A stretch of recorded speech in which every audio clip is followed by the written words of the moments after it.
What's up, guys? Tim Little.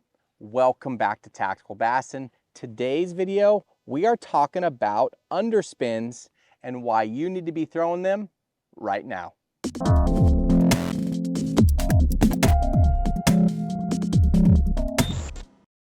An underspin is one of my best confidence baits. If I'm traveling across the country to a new fishery, or I'm fishing on a highly pressured reservoir with a high pressure system, post frontal, I'm going with a downsized swim bait and usually throwing a blade on it. I'm throwing an underspin. Now, why do I have so much confidence in an underspin?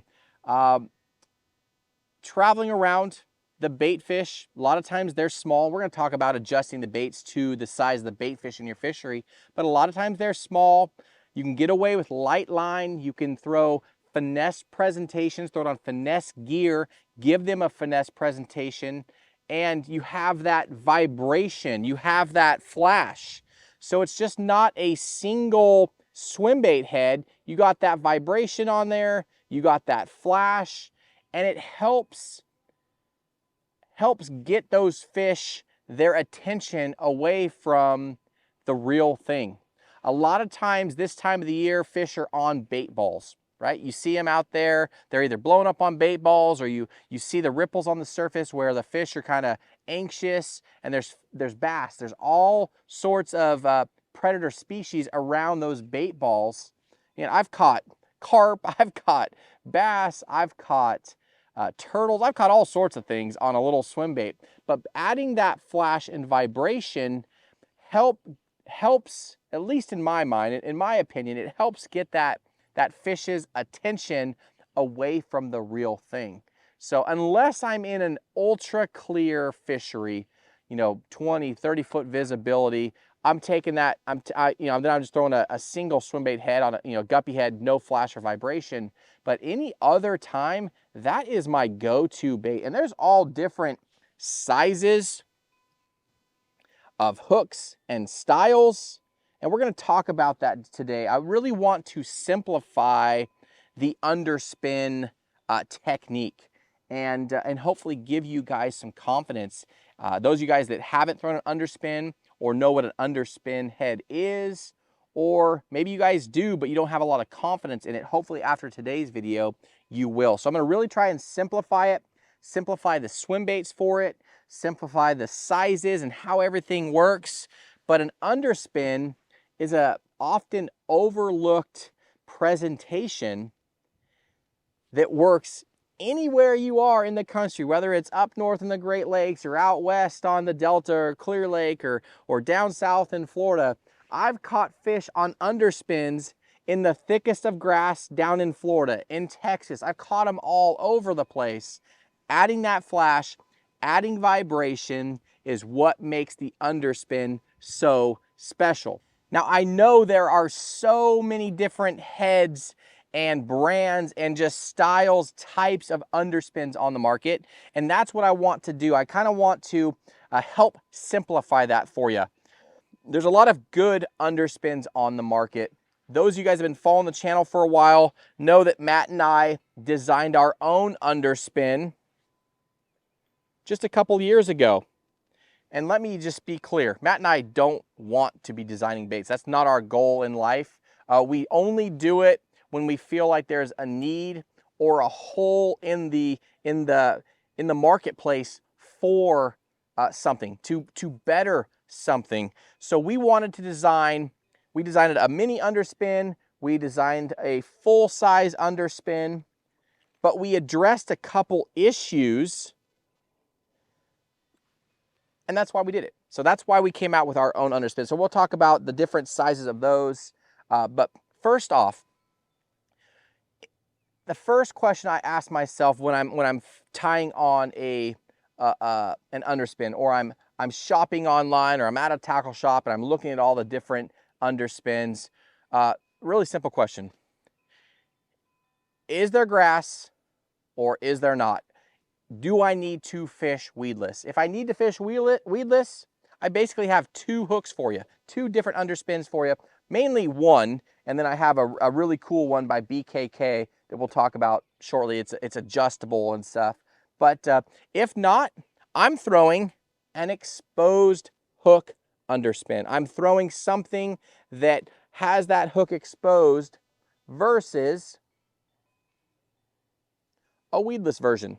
You guys see that okay? That's really the first question and the only question you need to ask yourself. Do I need to be weedless, right? So I've broken these things down into two categories, exposed hook and weedless. Primarily, if I can get away with it, I'm throwing an underspin with an exposed hook. You guys see that okay? An exposed hook, right? It's not weedless. A lot of times these fish, especially the big fish, will come up.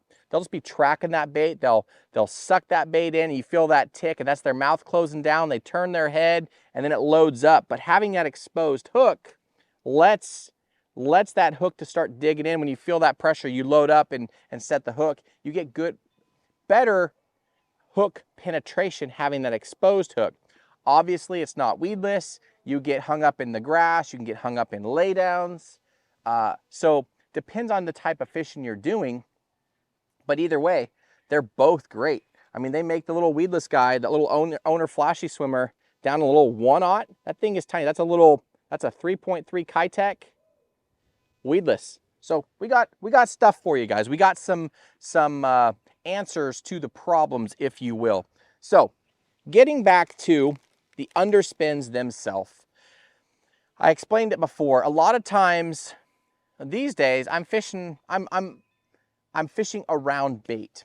You know, whether that's threadfin shad, whether that's big gizzard shad or shiners, whether that's bluegill or baby crappie, depending on what fishery or where I'm at and what is the primary forage is really how I base the size of the swim bait that I'm going to throw.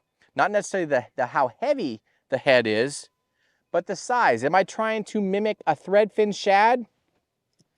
Or am I trying to mimic a gizzard shad or a bigger threadfin shad?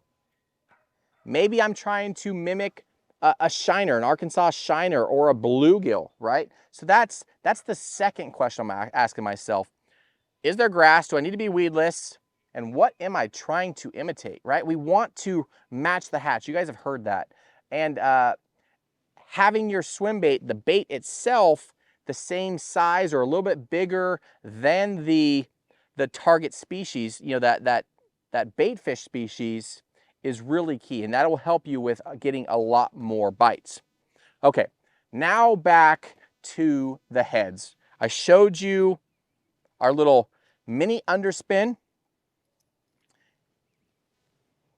Little 1/8 ounce head. All of these are built on a 1/0 HD hook, so a little bit heavier wire. So you can throw this on bait casting gear. You're not going to bend out the hook. You can catch 5, 10, 5, 7, 8, 10 pound largemouth on this thing. You're not going to bend out the hook. And we made the heads all the way up to 3/8 of an ounce. So 1/0 H heavy wire hook, and we have 1/8 ounce, 3/16 ounce, 1/4 ounce, and 3/8 ounce, okay?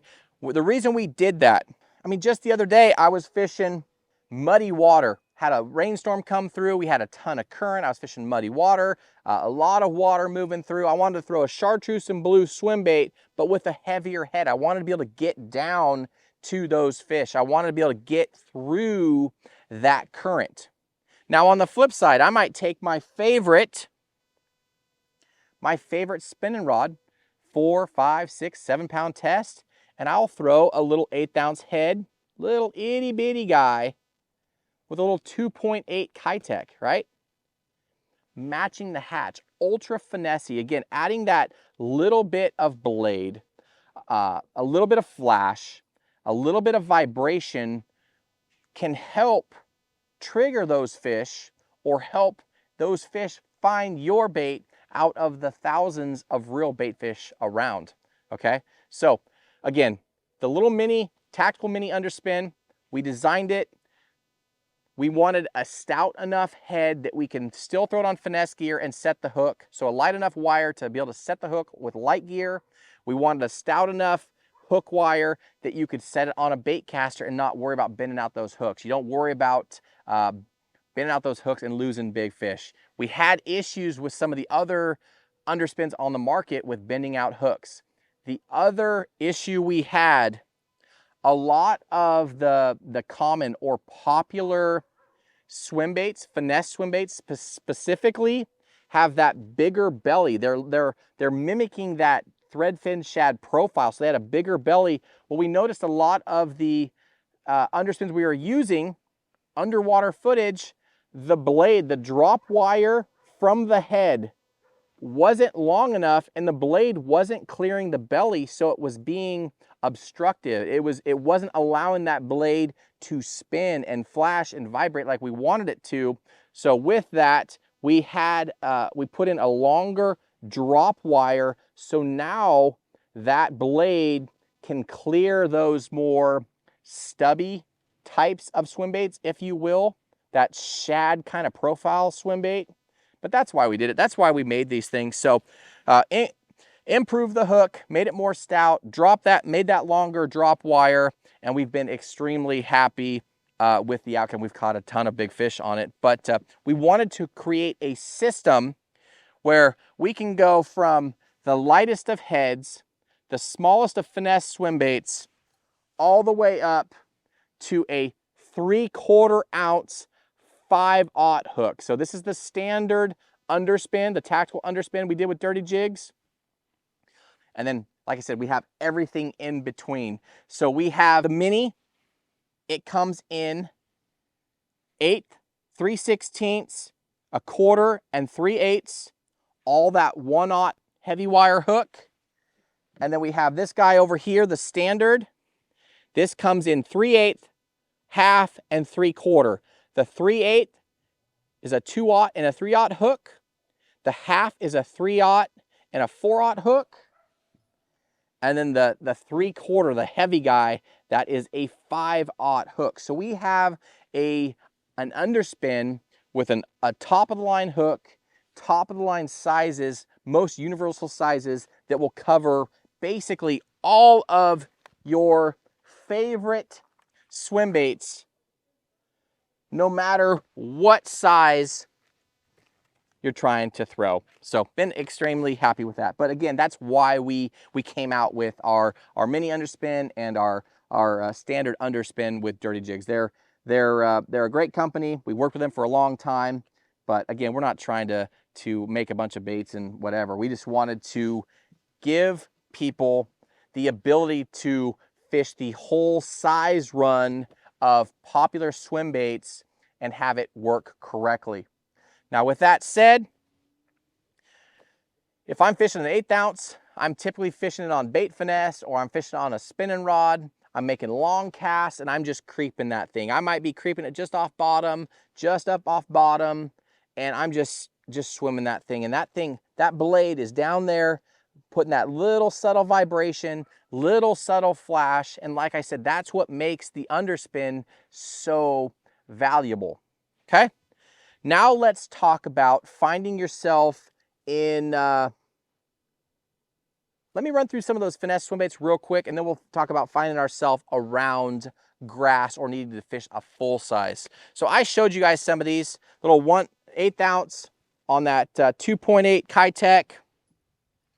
Here's a great demonstration of the 2.75 Swammer, 1/8 ounce head, 3/8 ounce head. Completely, stuck myself in the leg there.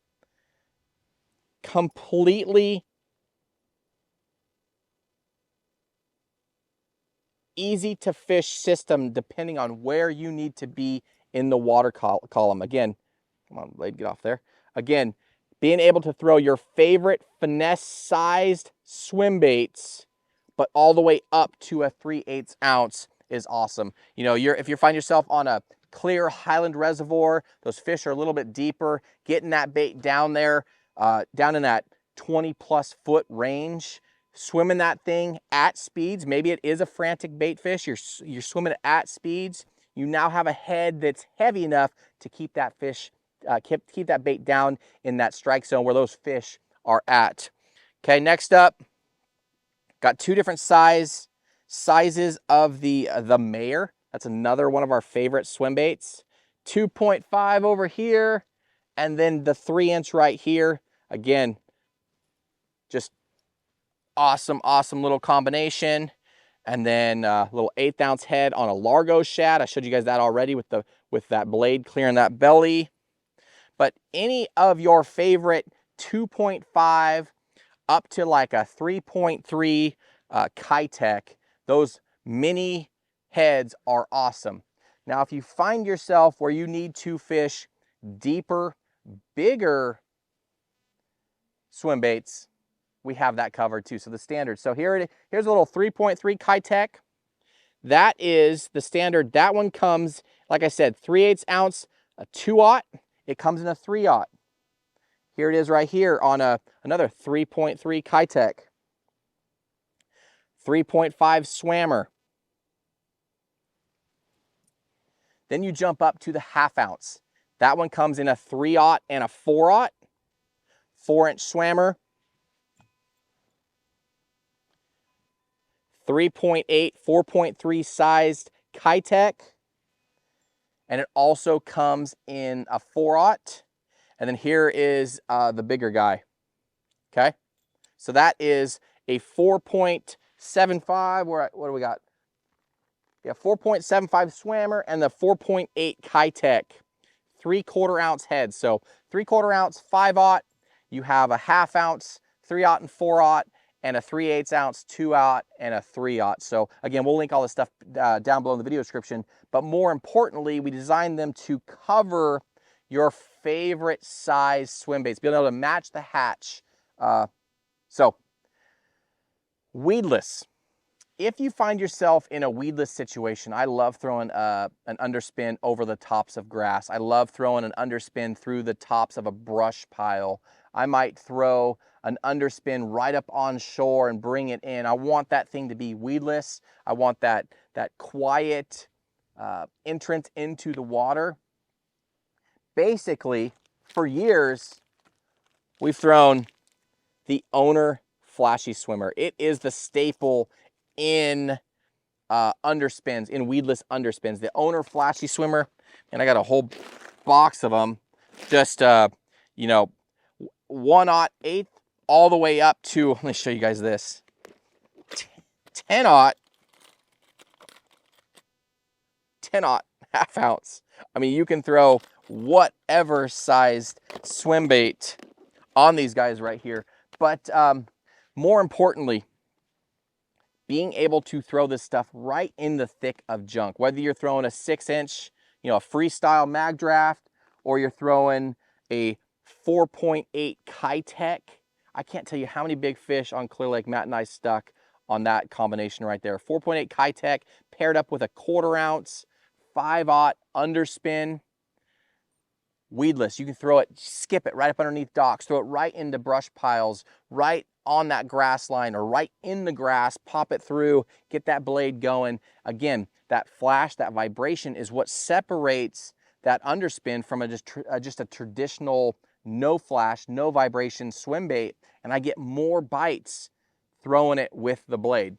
Now, like I said a little bit earlier, if I find myself in those highly pressured fisheries, very clear water, I'm going with just a swim bait head, no flash. But everything else, I'm starting off with flash. So that Flashy Swimmer comes in a bunch of different sizes for your favorite style of swim bait. Comes in gold and Colorado blades.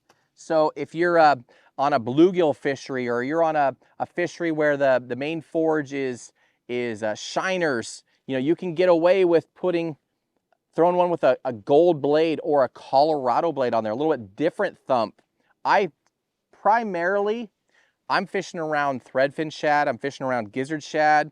I like to throw that willow blade on my underspins, but sometimes I'll give them something they're not used to seeing, I feel like they haven't seen, or I feel like they are targeting bluegill, targeting shiners, I'll go with that Colorado blade. I'll go with that gold blade. But for the most part, I mean, like I said, there's that little 3.3 Keitech weedless. You can throw that on your favorite spinning rod. You can throw that on your favorite bait finesse rod and reel, and you guys will have a blast. One other head I wanted to show you guys. Like I said, it's really trying to simplify it for you. I want to show you guys this guy right here. This is the Titan Diver by BKK. Not only does it come in a bunch of different sizes, a bunch of different weights, but everything is interchangeable, and I think that's really cool. So let me show you guys kind of how this works. So basically, you have two rubber inserts. You slide those out of the way, and you can pop the weight and your blade off. When you buy one, like this is the 6/0, it comes with a 1/4 ounce and a 7/16. So you can grab a different weight. All you have to do, line it up wherever you want it, pop it on, and then just slide that little insert down into, I like to spin it back and forth, into that weight. And now you have a customizable weight for your weedless swim bait. Another really cool feature on this, two more cool features on this, you can actually slide this, you can adjust this on the hook shank where you want the actual belly weight to be. Do you want it up closer to the throat or the chin of the bait? It's gonna fish a little bit differently in the water column, right? Or you can slide it farther to the back. So you can actually adjust where that weight is to that body of the swim bait and adjust how it falls, how it swims. And then it also comes with a little keeper right there. So you put your swim bait on, you slide that up to the bottom of the belly, and that keeps that bait from sliding down on the hook shank. So that BKK Titan Diver Plus, that's a cool little weedless option for underspins. But that flashy swimmer, that's been a staple for Matt and I for many years. But an underspin is often overlooked. I see guys actually putting them on Alabama rigs now. They work so well. They're, instead of putting just normal heads on, they're putting underspins on their A rigs, because it's just adding that much more flash, that much more vibration. But guys, if you haven't already tried an underspin, if you've lost confidence in throwing swim baits, I challenge you guys to pick up your favorite finesse swim bait, put a little flash to it, put a little vibration, and you guys will catch more fish. I promise you. It is my go-to swim bait when I'm downsizing, and then if I need to fish a little bit deeper, I need to fish a little bit bigger head, I'll go with that full size. And then again, if I'm going weedless, throwing that either that BKK or that Owner Flashy Swimmer are my go-to heads. Basically, just three heads, 3 or 4 heads, different sizes depending on what I need, depths, different sizes for the different swim baits. But it really is that simple, guys. If you have any questions, or I ran through those different sizes too quickly, I'll leave links down below in the video description. You can click on it. It'll show you the different sizes, the different weights of heads available. But I challenge you guys, throw an underspin. As we work our way through spring, these fish are moving shallow, whether it's a weedless swim bait, downsized, or an exposed hook swim bait. Throw a little blade, throw a little flash on there, add that vibration, and you guys will catch more fish. Like I said, down below, I'll link all the stuff. If you have any questions, leave those down below in the comment section. I will try to get those as soon as possible. But as always, guys, we appreciate you. Thanks for watching. Hit that like button, subscribe to the channel, and we will see you guys on the next video.